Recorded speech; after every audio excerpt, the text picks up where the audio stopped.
नमस्कार दोस्तों, मेरे नाम है शशिकांत पंडित और आप देख रहे हैं moonstone classes. Weekly current affairs series में आपका स्वागत है।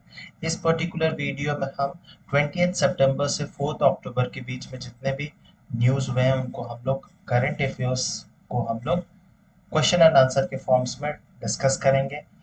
यह इस वीकली करंट अफेयर सीरीज की 15th वीडियो है। इससे अगर पहले की वीडियोस आप नहीं देखे तो वो ज़रूर देख लीजिए, आपके सारे एग्जामिनेशन में हेल्प करेंगे वो।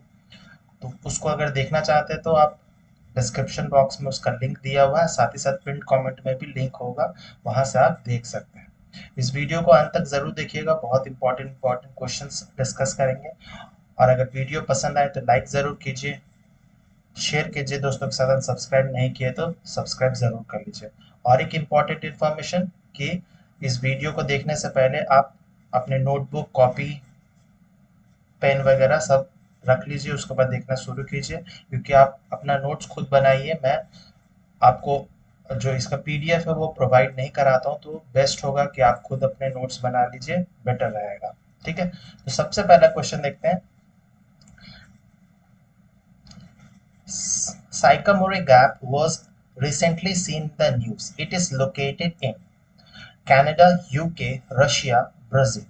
तो साइकामोरे गैप कहाँ पर है? तो ये सही आंसर होगा option number B, that is United kingdom.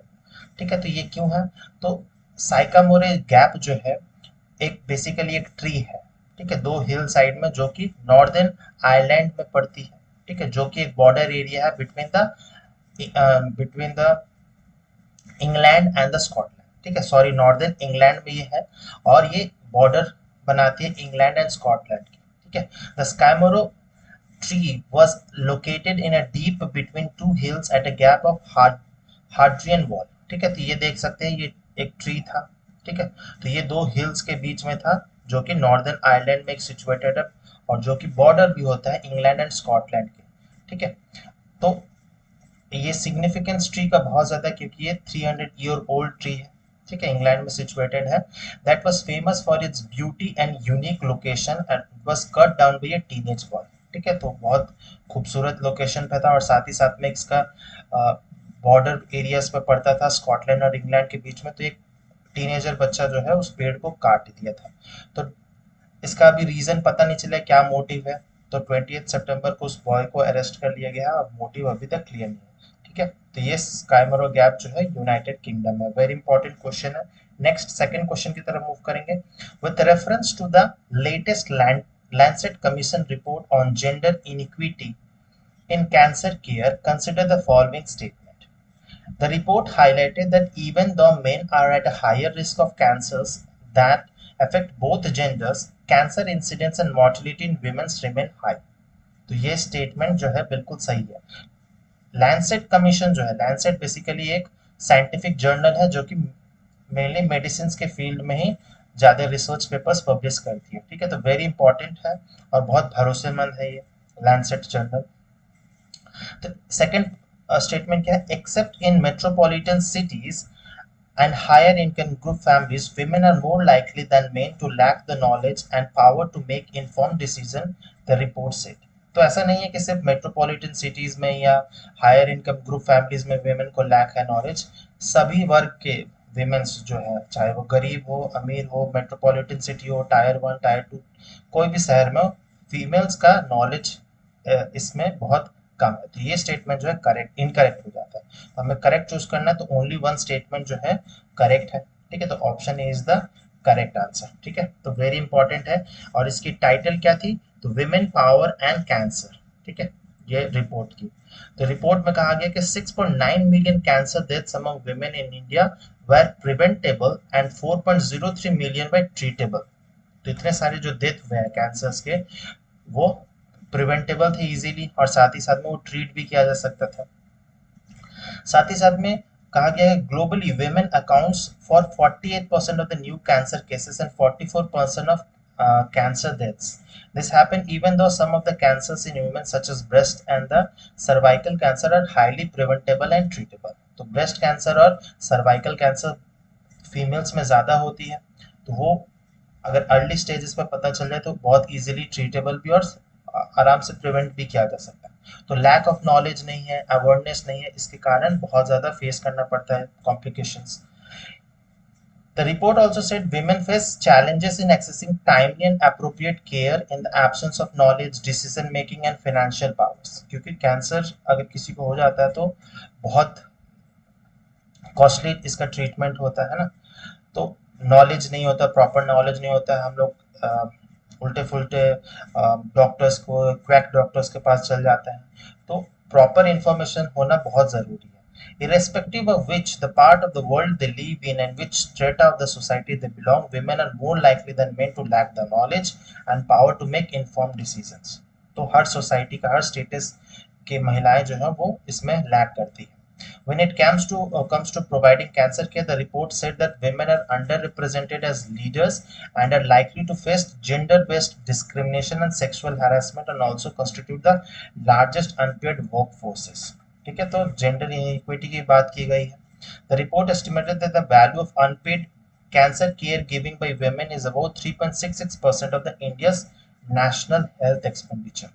है ना, तो इसमें बहुत इंपॉर्टेंट है ये क्वेश्चंस, और आपको कमेंट सेक्शन में बताना है कि वर्ल्ड कैंसर डे हम लोग किस दिन को मनाते हैं। आप कमेंट सेक्शन में जरूर लिखिएगा। तो इस क्वेश्चन का सही आंसर है option number A. Next question में मूव करते हैं, question number third. Which union ministry established the Indian sign language research and training centre? Ministry of home affairs, ministry of social justice and empowerment, ministry of women and child development, ministry of education. तो इसका सही answer होगा option number B, that is ministry of social justice and empowerment. ठीक है, तो 2011 में ministry of social justice and empowerment has established Indian science language research and training centre, जो कि एक ऑटोनोमस सेंटर है ऑफ इग्नू। अब आपको पता ही होगा इग्नू के बारे में। The ISLRTC was launched an online self-learning course in Indian Sign Language and Comprehensive Dictionary containing 10,000 ISL terms on the International Day of Sign Languages। है ना, तो इग्नू तो पता ही है कि ऑनलाइन कोर्सेज जो कोर्सेज है वो प्रोवाइड करते हैं। इंडिया के लार्जेस्ट यूनिवर्सिटीज है जो कि ऑनलाइन कोर्सेज प्रोवाइड करती है। तो इसी के साथ में कोलैबोरेट करके ही जो ISLRTC है वो काम करती है। It introduced an initiative by launching 260 science for financial terms in ISL। तो फाइनेंशियल टर्म्स के लिए भी साइन लैंग्वेजेस का इंट्रोडक्शन हुआ था। ठीक है, तो option number B is the correct answer. Next question पे मूव करते हैं, question number fourth. Wild life sanctuary and reserves हमें बताना है कौन से पेयर करेक्टली मैच्ड है। ठीक है, कितने सारे? तो दीपोर बील अरुणाचल प्रदेश में है, तो नहीं, ये असम में है। ठीक है, this is in Assam. Nagzira wild life sanctuary is in Tamil Nadu, no, it is in Maharashtra. ठीक है, होलंगपार गिबन सैंक्चुरी असम, तो ये सही है, असम में ये सिचुएटेड है। Only one pair is correctly matched. ठीक है, तो आपको ऑप्शन क्या हो जाएगा? Option number A is the correct answer. ठीक है, तो दीपोर बिल जो है वो असम में है, नागजीरा वाइल्ड लाइफ सेंचुरी जो है महाराष्ट्र में है, हुलंगपार गिबन सेंचुरी जो है असम में। ठीक है, नेक्स्ट क्वेश्चन पे मूव करते हैं, question number fifth. With reference to the tiger reserves consider the following statement. Tiger reserves are notified by the central government. क्या ये सही है? तो नहीं, सेंट्रल गवर्नमेंट नहीं करता है, स्टेट गवर्नमेंट करता है। ठीक है, the tiger reserves are notified as per provision of section 38B of the wild life protection act of 1972। ये बिल्कुल स्टेटमेंट सही है, एंड वेरी इंपॉर्टेंट स्टेटमेंट भी आपके मेंस राइटिंग के लिए भी। The national tiger conservation authority NTCA recommends the proposal to the central government। तो ये भी गलत हो जाएगा। ठीक है, तो ओनली वन जो है इसका करेक्ट आंसर होगा। ठीक है, ऑप्शन है। तो रिसेंटली पता चला होगा आपको कि बहुत सारे स्टेट्स में टाइगर रिजर्व्स बनाए जा रहे हैं, जैसे कि गोवा में महादेव वाइल्ड लाइफ सेंचुरी को टाइगर रिजर्व में कन्वर्ट किया गया। सिमिलरली बिहार में भी, बिहार का second wild life sanctuary sorry tiger reserve बनेगा, वो बनेगा कैमूर कैमूर डिस्ट्रिक्ट में बनेगा। ठीक है, बिहार के। तो उसी के लिए मैंने ये क्वेश्चन फ्रेम किया था। And the other sites recommended by the NTCA authority. Tiger reserves are notified by the state government. Very important है टाइगर रिजर्व्स, इससे आप कंफ्यूज मत होइएगा। नेशनल पार्क जो होते हैं वो सेंट्रल गवर्नमेंट का काम है, लेकिन टाइगर रिजर्व स्टेट गवर्नमेंट का है। As per the provision of Section 38B of the Wildlife Protection Act of 1972 on the advice of NTCA, very important है, ठीक है, ये क्वेश्चन बहुत इंपॉर्टेंट है, option A is the correct answer. Next question number 6 देखते हैं। ई उन्नत is the service delivery portal of which state union territory? New Delhi, Jammu and Kashmir, Orissa, Kerala. इसका सही आंसर होगा ऑप्शन नंबर बी, ठीक है। तो department of administrative reforms and public grievances, ठीक है, has release the 6th edition of national e governance service delivery assessment, जिसको नेत्सा कहा जाता है, way forward monthly reports for the state and union territories. हर स्टेट यूनियन टेरिटरीज के लिए निकाला गया है। कौन करता है? तो department of administrative reforms and public grievances. It provides a detailed overview of the service status of e-services delivery across the states and union territory, ठीक है। तो ये बेसिकली ई सर्विसेज डिलीवरी जितने भी होते हैं, चाहे स्टेट्स हो यूनियन टेरिटरीज हो, उसमें प्रोवाइड करता है। तो उसमें कहा गया है कि Jammu Kashmir, Kerala and Odisha provide 100% of their services through their unified service delivery portals, ठीक है। यूनिफाइड सर्विस पूरे देश के लिए, सॉरी पूरे स्टेट के लिए, पूरे यूनियन टेरिटरी के सेम रहता है। जैसे कि जम्मू कश्मीर में है, उसका नाम है ई उन्नत, ठीक है। फिर केरला के लिए ई सेवानम एंड ओडिशा के लिए है ओडिशा वन, ठीक है। तो ये हर स्टेट के लिए है। तो इसमें क्या कहा गया कि इस रिपोर्ट के according 100% of the services through their unified service delivery portals, ठीक है। वेरी इंपॉर्टेंट क्वेश्चन है, option number B is the correct answer. Next question number 7 पे मूव करते हैं। With reference to the conocarpus tree consider the following statement, very very important question है environment and ecology की तरफ से। It is an exotic mangrove species, बिल्कुल सही है। It is responsible for the increase in the green cover in the state of Gujarat, ये भी बिल्कुल सही है। The species roots, the species roots penetrate deeply into the earth and spread widely, causing damage for the communication and drainage lines, ठीक है, ये भी बिल्कुल सही है। Gujarat has banned the planting of ornamental conocopus trees only in the non-forest area, तो ये only in the non-forest area जो है ये गलत है। नॉन फॉरेस्ट हो या फॉरेस्ट एरिया, सब में ये बैन किया गया, ठीक है।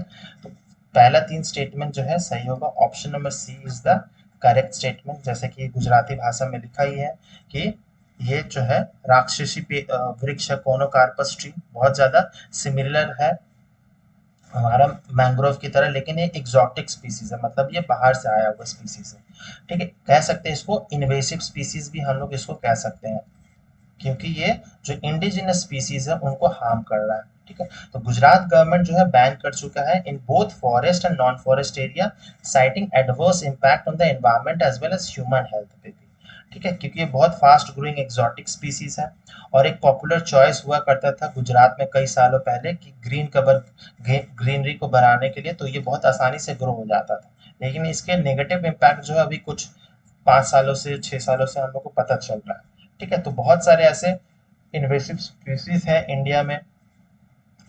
Trees of this species flower in winter and spread pollen in the nearby area.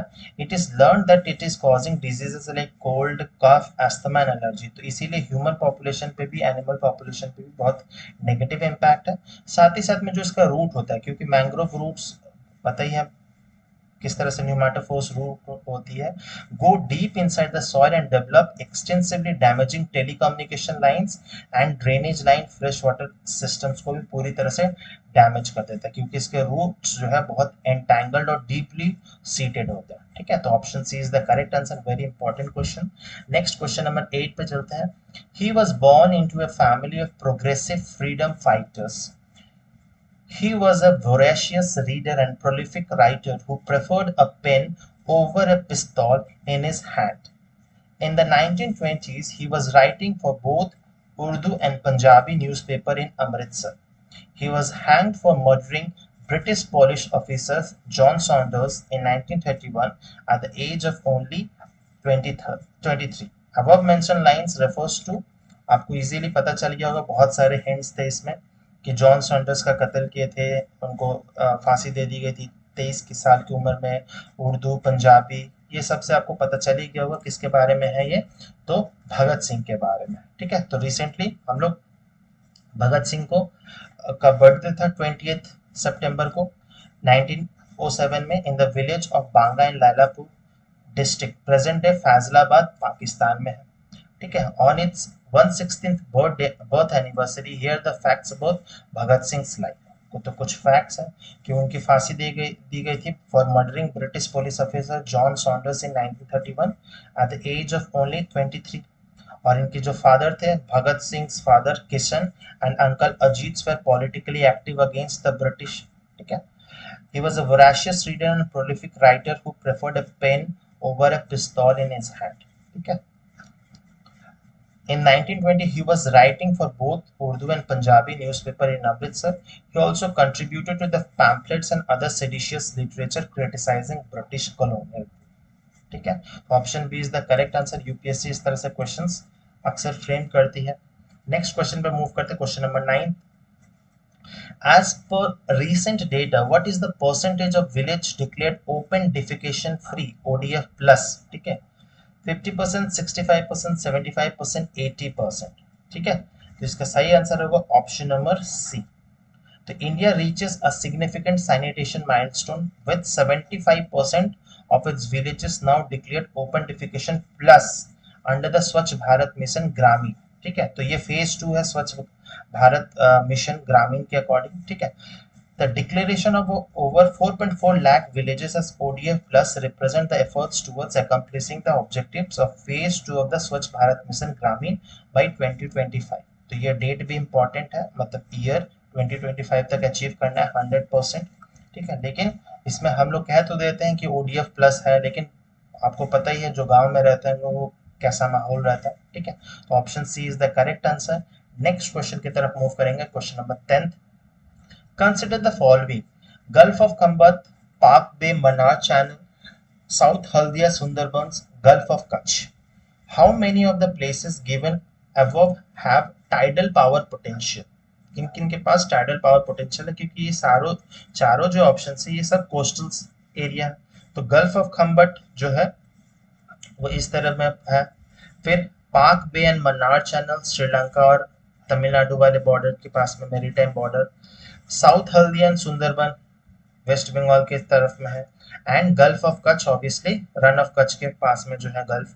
तो ये चारों ही ऑप्शंस सही है हमारे। ठीक है, तो ऑल 4 जो होगा answer D is the correct answer. तो टाइडल एनर्जी के बारे में पता ही होगा। टाइडल एनर्जी एक रिन्यूएबल सोर्स ऑफ एनर्जी है जो कि एनर्जी प्रोड्यूस की जाती है from the movement of the ocean tides. ठीक है, तो आपको टाइड्स के बारे में ऑब्वियसली ज्योग्राफी में आपने पढ़ा ही होगा, स्प्रिंग टाइड, नीप टाइड्स और मून के ग्रेविटेशनल पुल के बारे में पता ही होगा।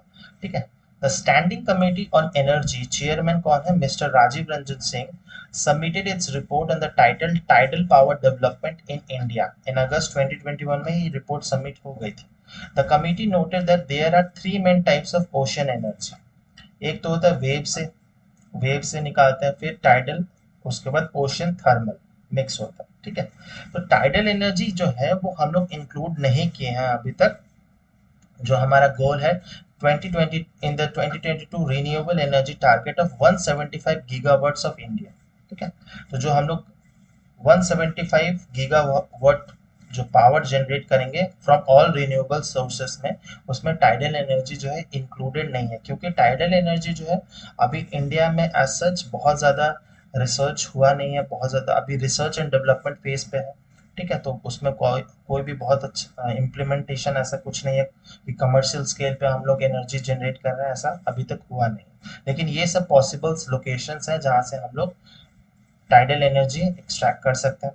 The committee noted the submission by the Ministry of New and Renewable Energy that all renewable sources of energy will be eligible for the 2030 target।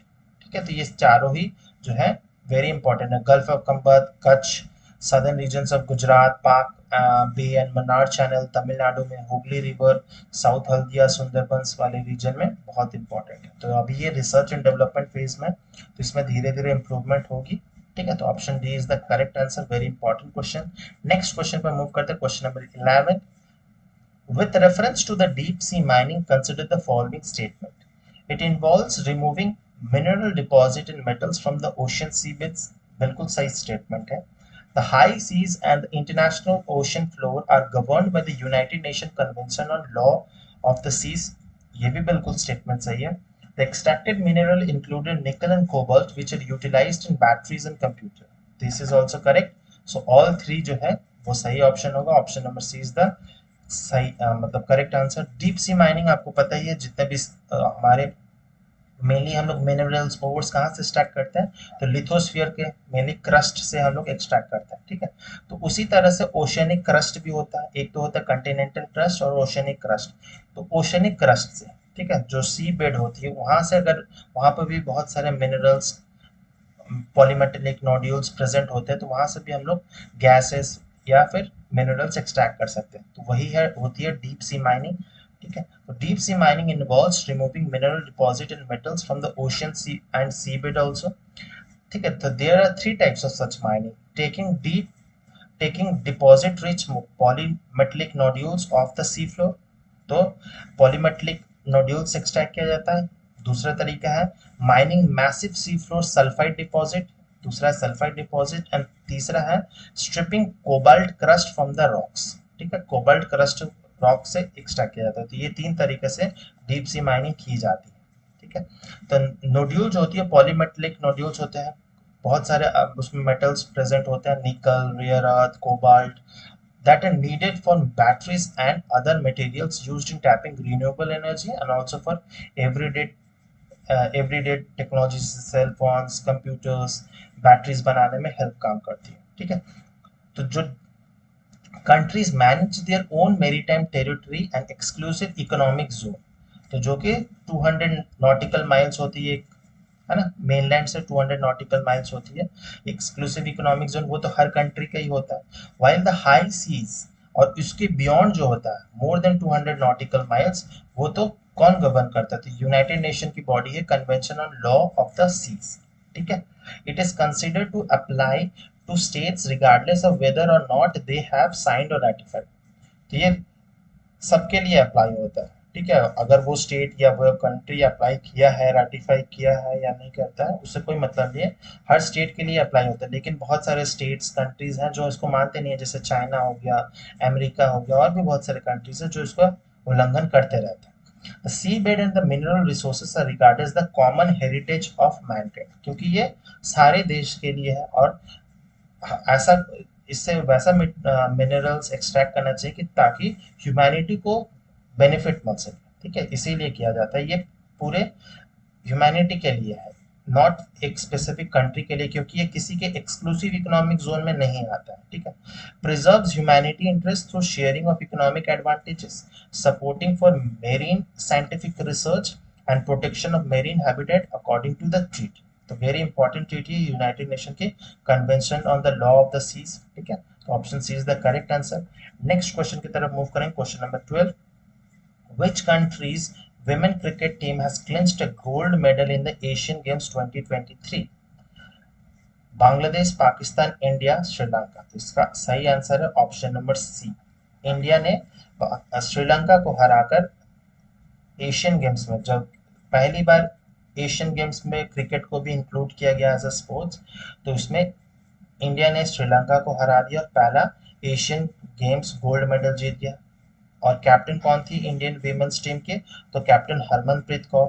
साथ ही साथ में मेंस की जो टीम थी जिनको कैप्टन थे ऋतुराज गायकवाड़, वो भी गोल्ड मेडल जीत गए हैं, ठीक है। तो अब जब तक मैं ये वीडियो रिकॉर्ड कर रहा हूँ, लगभग इंडिया 107 गोल्ड मतलब टोटल मेडल्स ला चुके हैं, और बहुत सारे मेडल्स की जो टैली होगी मैं उसके लिए एक सेपरेट वीडियो बना दूंगा, और नेक्स्ट एक अपडेटेड जो वीकली करंट अफेयर सीरीज आएगी उसमें भी मैं इंक्लूड कर दूंगा, क्योंकि उस समय तक एशियन गेम्स कंप्लीट हो जाएगा, ठीक है। तो एशियन गेम्स जो चल रहा है, तो बहुत आप न्यूज़ में देखेंगे कि एशियन गेम्स 2022, तो एक्चुअली में ये 2022 में ही होने वाला था, लेकिन चाइना में क्योंकि कोविड फैला हुआ था, तो इसीलिए इसको 2023 में होस्ट किया जा रहा। और चाइना के किस शहर में हो रहा है, तो सिटी हैंगजाओ में हो रहा है, ठीक है। तो वेरी इंपॉर्टेंट है ये, इससे बहुत सारे क्वेश्चंस आएंगे ही आएंगे, तो ये वेरी इंपॉर्टेंट टॉपिक रहने वाला है एशियन गेम्स 2022, ठीक है। तो जो कि 2023 में हो रहा है। तो आप कंफ्यूज मत होइएगा, अगर क्वेश्चन में 23 या 22 दिया, बात एक ही है। ठीक है, नेक्स्ट क्वेश्चन पे मूव करते हैं। Question number 13, consider the following factors. High yielding variety seeds, जिसको कहा जाता है HYV सीड्स, है ना, fertilizers, adequate irrigation facilities, mechanized farm tools. How many of the factors given above were responsible for the green revolution? तो ये चारों ही factor जो है वो ग्रीन रेवोल्यूशन के लिए इंपॉर्टेंट रोल प्ले किए थे। तो all four, option D is the correct answer. तो रिसेंटली आप लोगों ने न्यूज में जरूर सुना होगा कि लेजेंडरी एग्रीकल्चरल साइंटिस्ट मोनकॉम सांबाशिवन स्वामीनाथन, जिनको हम लोग MS स्वामीनाथन से के नाम से जानते थे, प्रोफेसर MS स्वामीनाथन, जिनकी डेथ हो गई है, 98 ईयर्स के थे ये, 20 सितंबर को।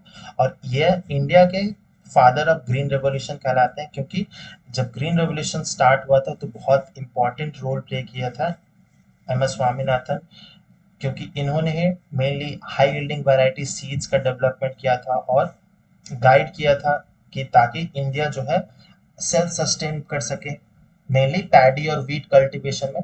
ठीक है, 1960s और 70s के टाइम में, और इंडिया अपना अचीव कर सके फूड सिक्योरिटी को।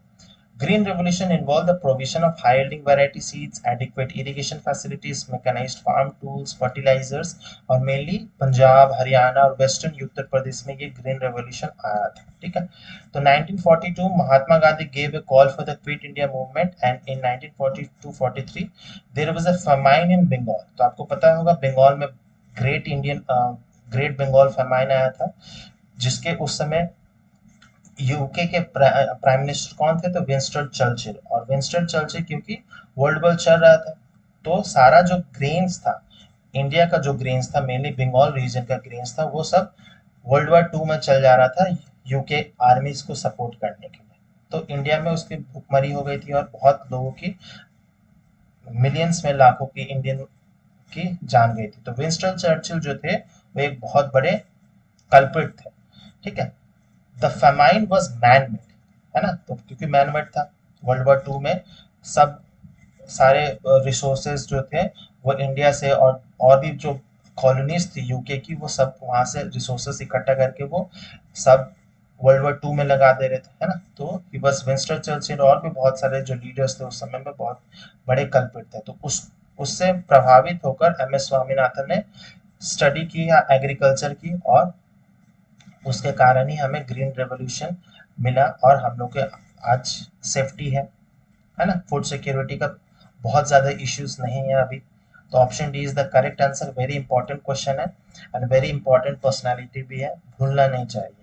क्वेश्चन नंबर 14 क्या कहता है, with reference to the Dada Saheb Phalke award consider the following statement. तो ये भी इंपॉर्टेंट है, हर साल ही दिया जाता है।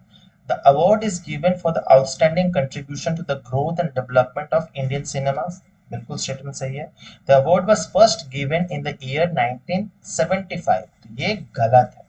The award comprises a Swarna Kamal, golden lotus medallion, a shawl and a cash prize of 20 lakh. तो 20 लाख नहीं होता, 10 लाख दिया जाता है।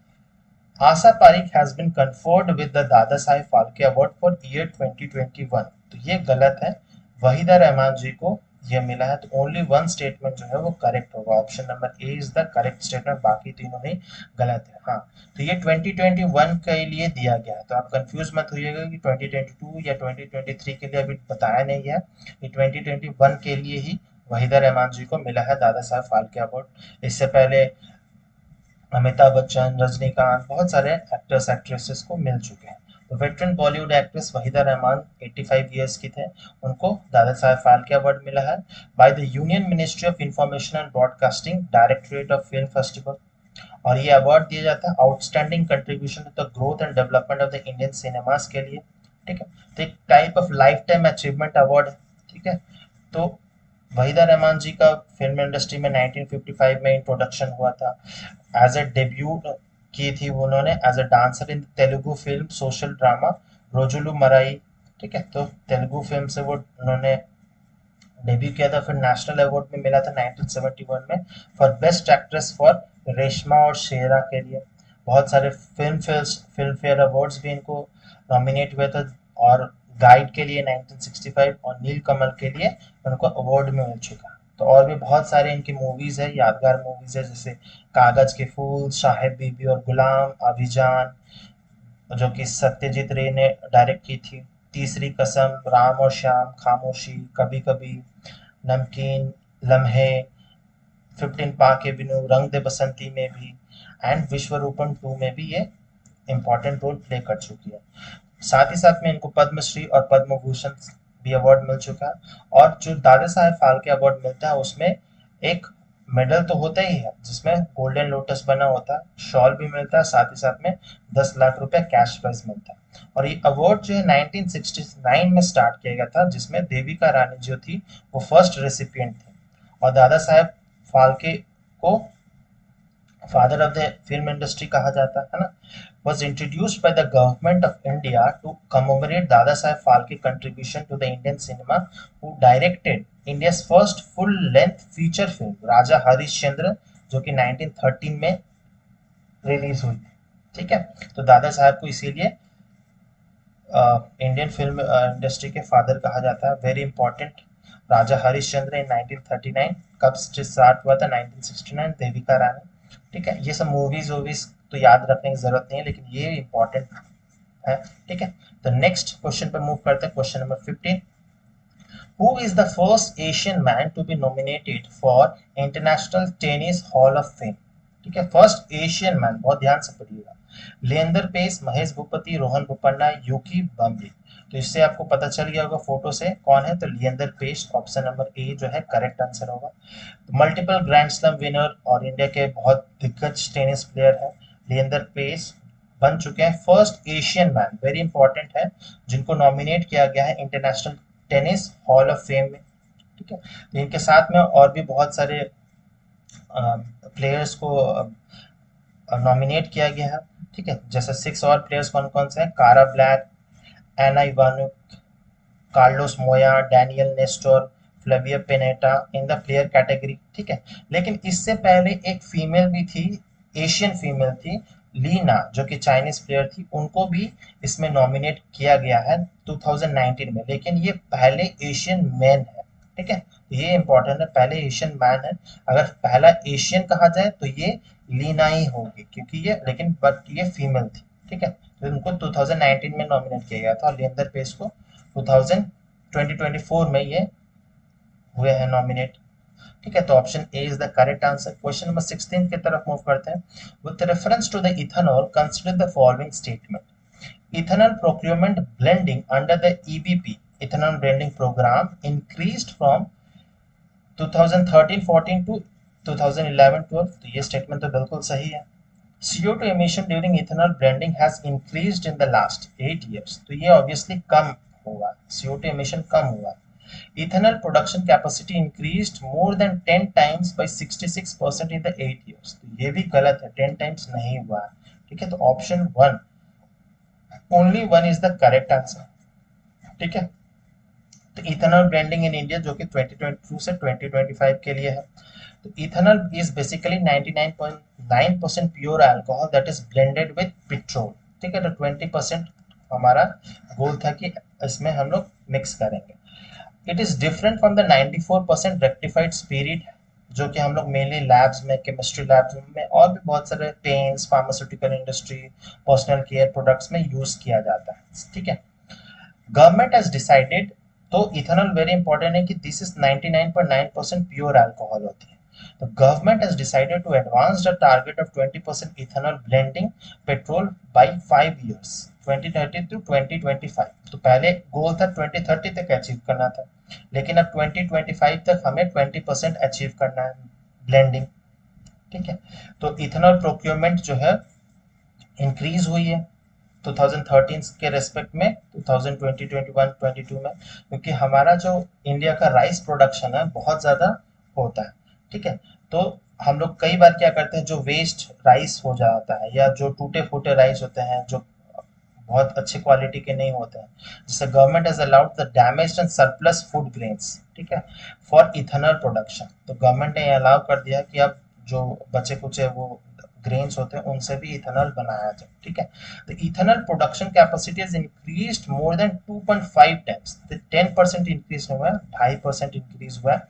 ढाई टाइम्स इंक्रीज हुआ, sorry, and number of distilleries increased by 66% in 8 areas.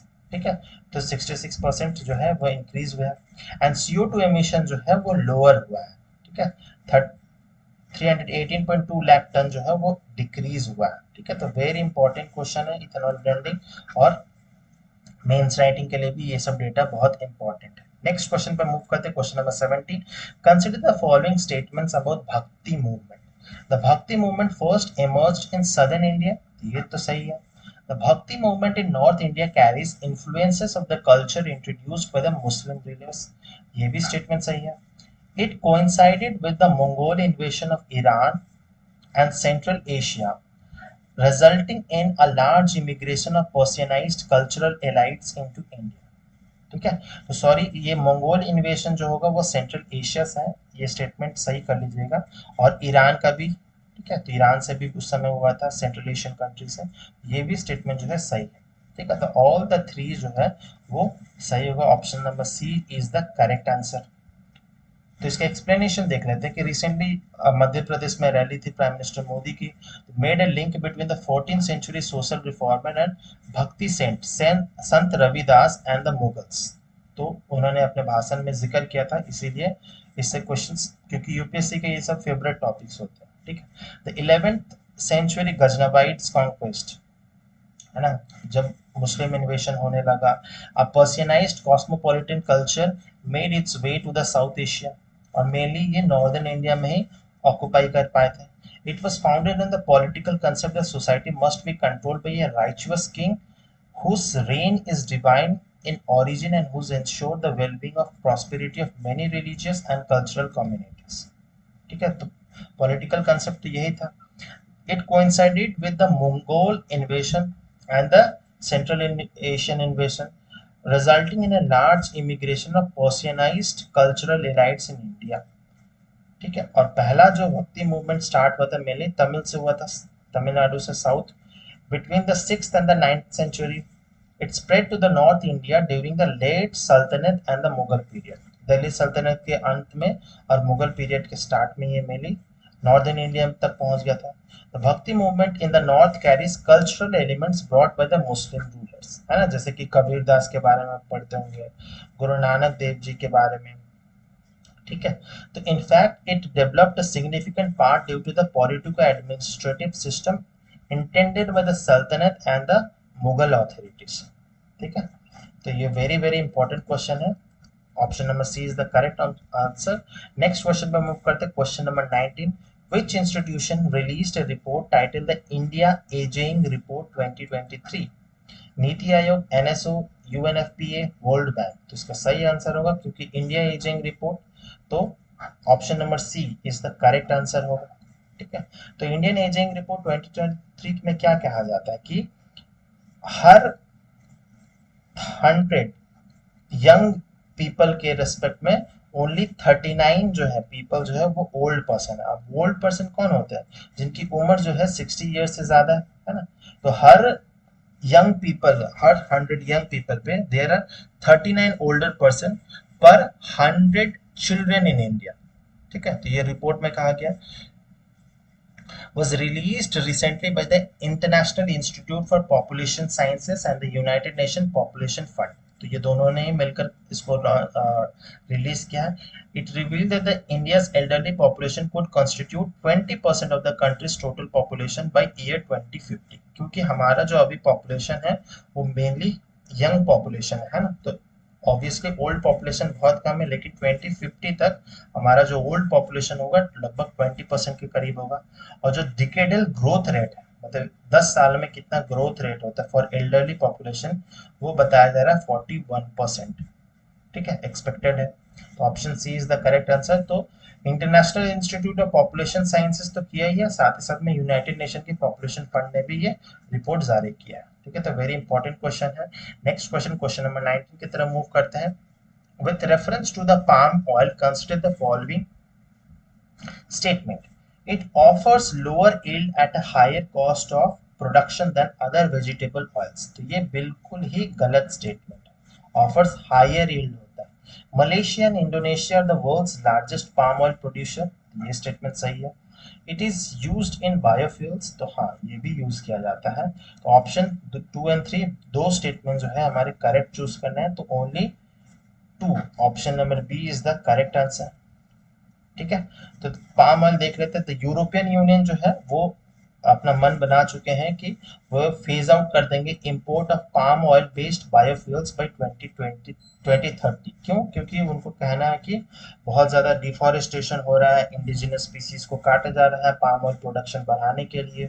ठीक है, तो एनवायरनमेंट पे बहुत बुरा इम्पैक्ट हो रहा है, तो वो लोग इम्पोर्ट बैन कर देंगे।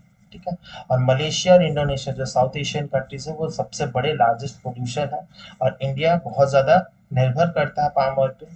Malaysia states own Sime Darby Oils International and China's Guangzhou View Gulf International Port Group has signed a memorandum of understanding for a Euro 500 million trading and distribution center for refined palm oil in the Chinese city of Qinghai। ठीक है, तो ये बहुत ज़्यादा important है।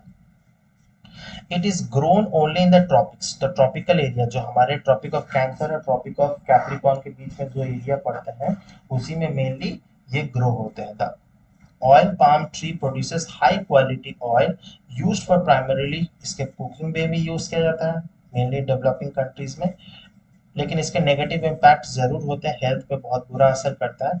ठीक है, it is थोड़े ये कॉस्टली भी कम होते हैं। ठीक है, क्योंकि ये इसका इम्पैक्ट है। It also used in food products, detergents बनाने में, कॉस्मेटिक्स में एंड स्मॉल एक्सटेंट बायोफ्यूल में भी बनाने में ये बहुत ज़्यादा इंपॉर्टेंट रोल प्ले करता है। ठीक है, तो जो डेवलपिंग कंट्रीज है उनके लिए तो पाम ऑयल इम्पॉर्टेंट है ही है, इंडिया के लिए भी बहुत ज़्यादा डिपेंडेंट है इंडिया भी पाम ऑयल के लिए। It offers a greater yield at a lower cost of production than other vegetable oils. ठीक है, इसमें यील्ड ज़्यादा है पाम ऑयल में, तो option B is the correct answer. Next question की तरफ मूव करते हैं, question number 20। Consider the following state countries, how many of the countries given above border South China Sea. Very important, ये बहुत ज्यादा disputed area है, तो कौन कौन से बॉर्डरिंग है ऑप्शंस में देखिए। ब्रुनेई तो है, मलेशिया भी है, वियतनाम भी है, इंडोनेशिया भी है।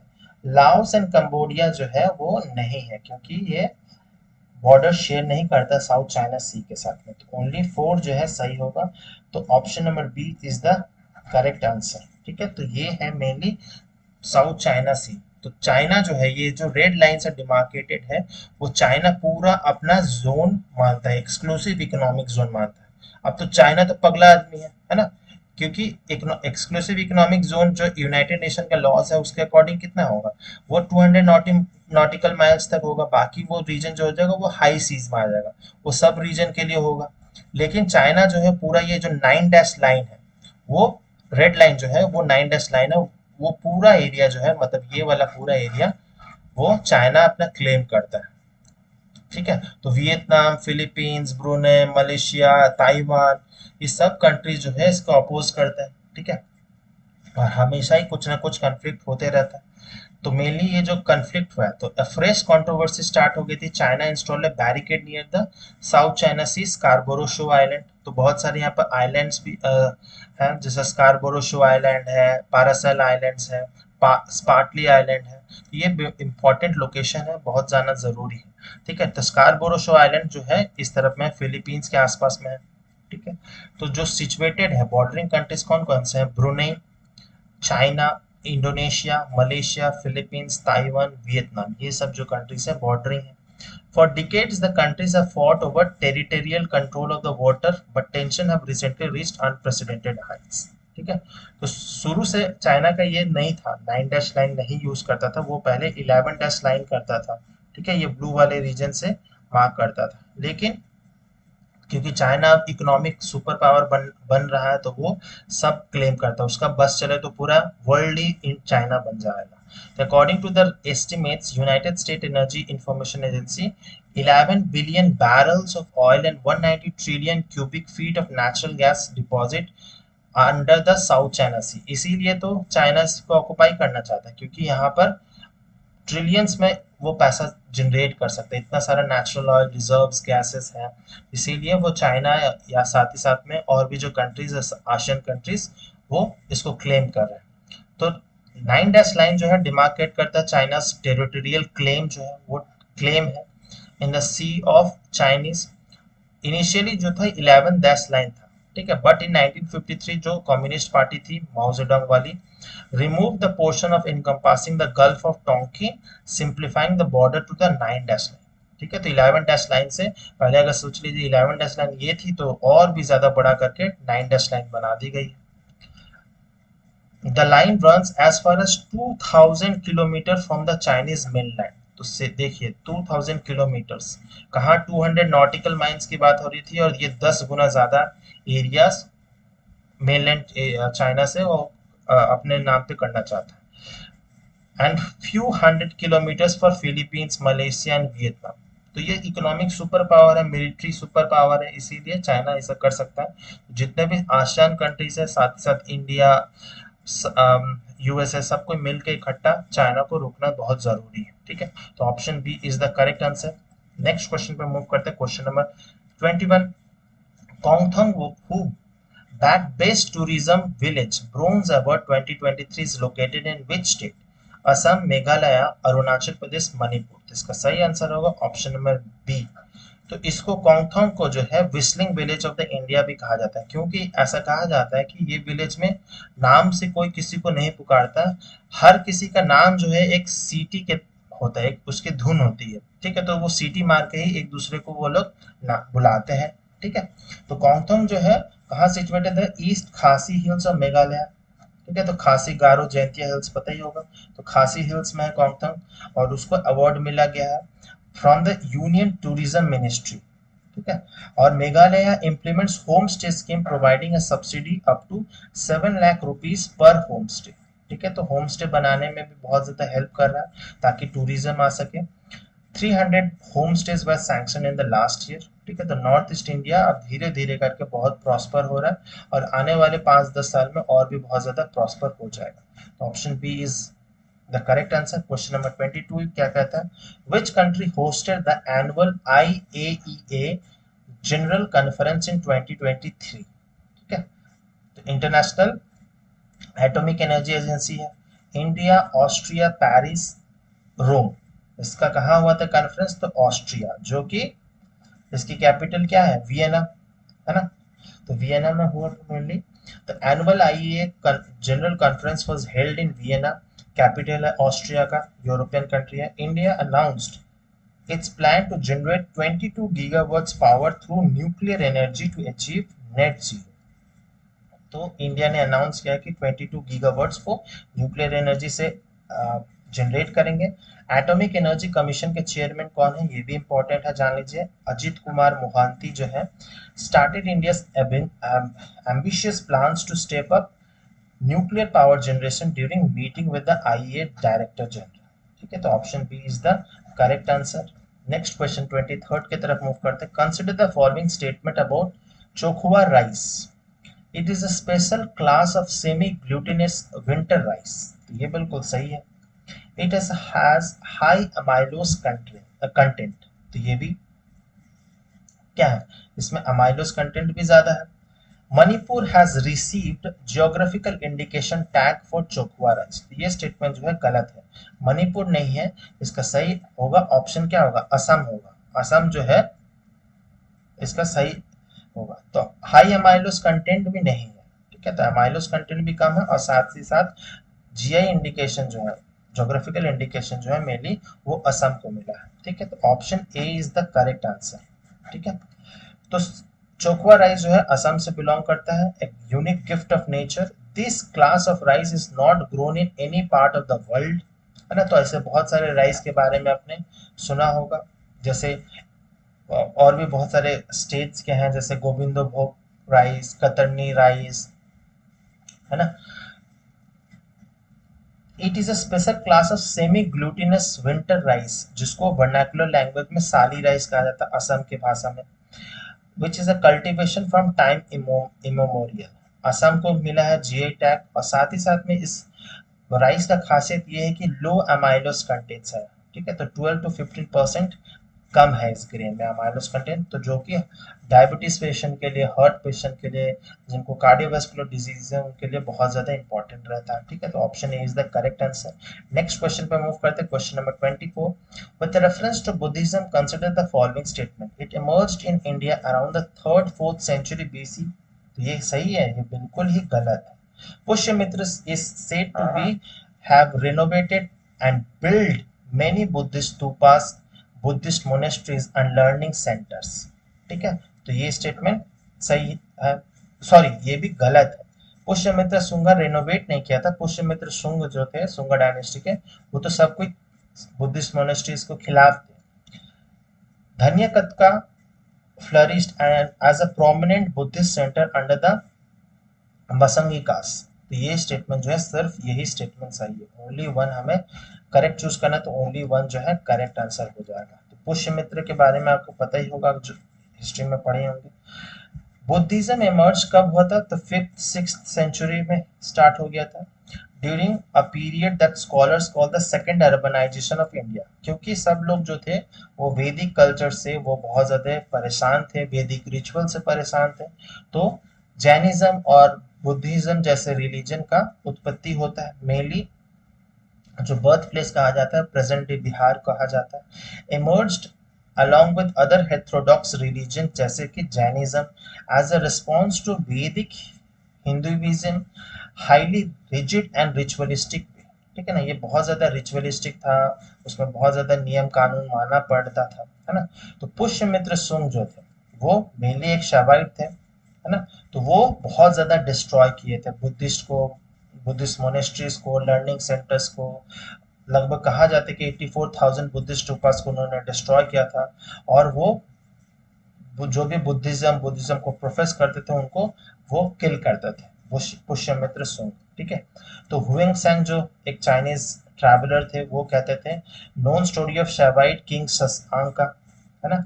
तो शशांक का जो बंगाल के थे, उन्होंने भी बहुत सारे पता ही है कि जैसे बोधि ट्री को वो जो बोध गया में था उसको कट किया था, breaking memorial stones and attempting to destroy other images, क्योंकि ये लोग जो थे ये हेटेरोडॉक्स जो रिलीजन थे, जैनिज्म, बुद्धिज्म, इनके खिलाफ थे, वो हिंदुइज्म को ज्यादा प्रमोट करते थे।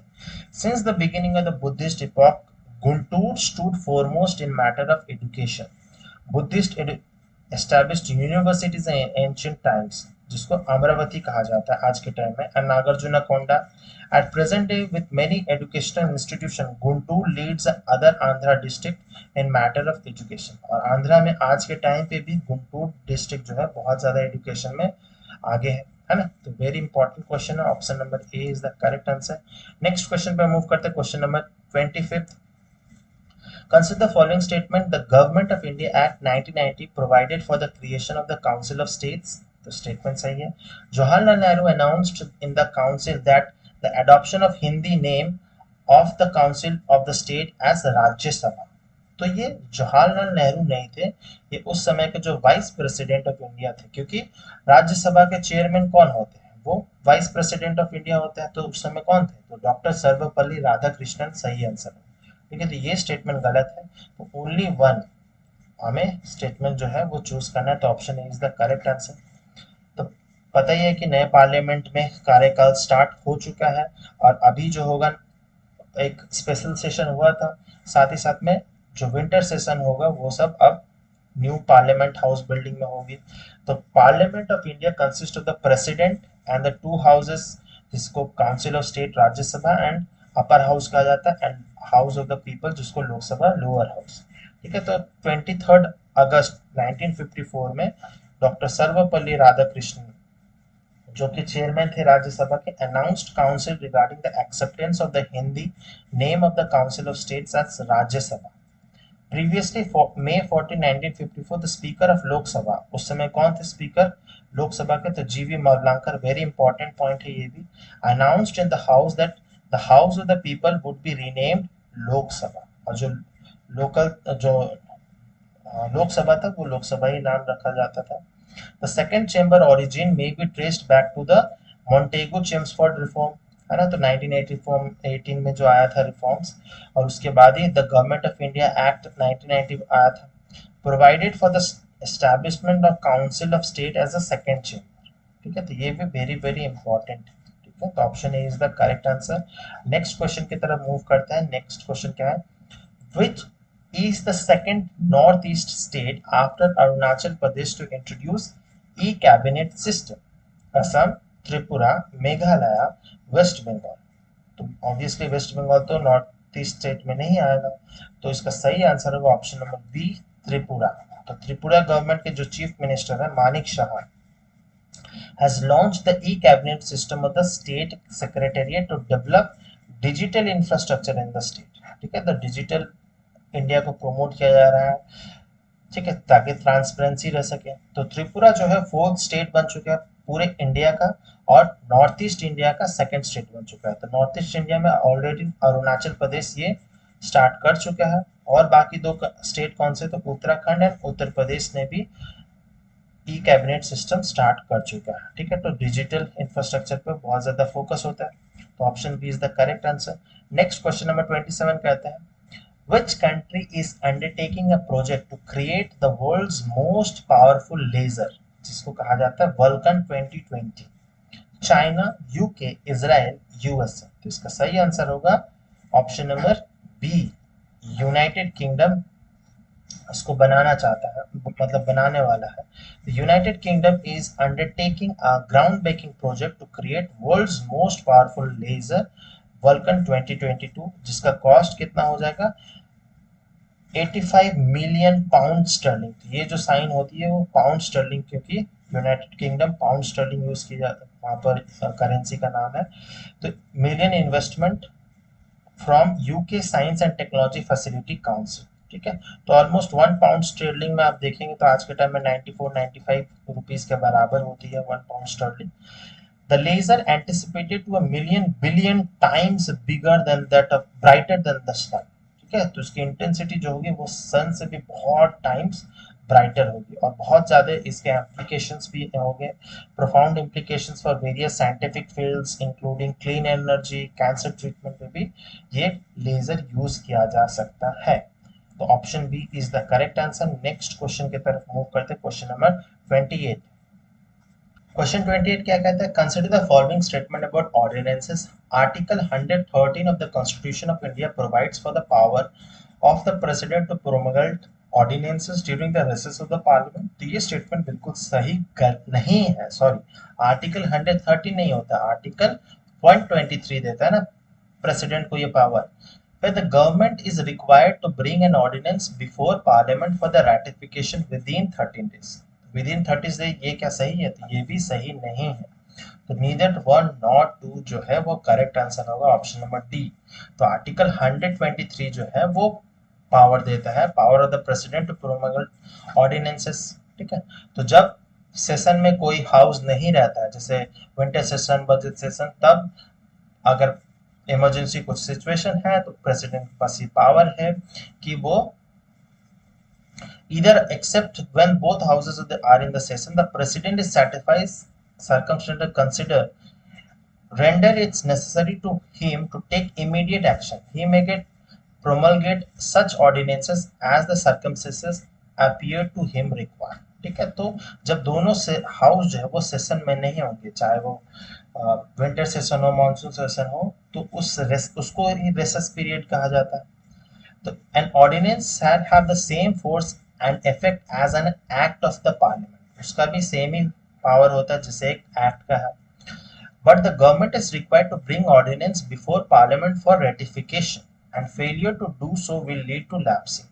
ठीक है, तो एक्सपायरी डेट कितना होता है, तो 6 वीक्स के लिए होता है, मतलब 1.5 महीने के लिए होता है, 30 दिन के लिए नहीं होता है। ठीक है, तो इसके अंदर में रेटिफाई होना जरूरी है, नहीं तो लैप्स हो जाएगा, तो वो ऑर्डिनेंस लीगल नहीं होगा। द ऑर्डिनेंस में lapse earlier if the president withdraw, या प्रेसिडेंट विथड्रॉ कर ले तो वो लैप्स हो जाएगा, और if both houses passes resolution disapproving it, या फिर दोनों हाउसेस लोकसभा राज्यसभा दोनों ही डिसअप्रूव कर देता ऑर्डिनेंस को, तो उस केस में भी ये ऑर्डिनेंस जो है लैप्स हो जाएगा। तो ठीक है, तो ये स्टैटिक क्वेश्चन था लेकिन वेरी इंपॉर्टेंट था, option D is the correct answer. Next question पे मूव करते हैं, क्वेश्चन नंबर 29। ये भी सिविक से ही है।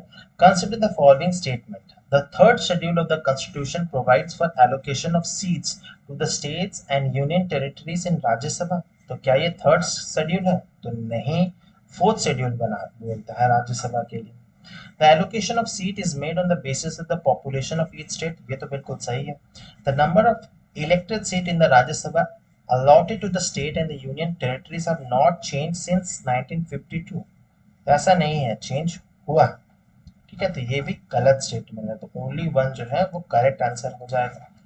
तो फोर्थ शेड्यूल जो है of the constitution provides the allocation of seats to the states and union territories in Rajya Sabha.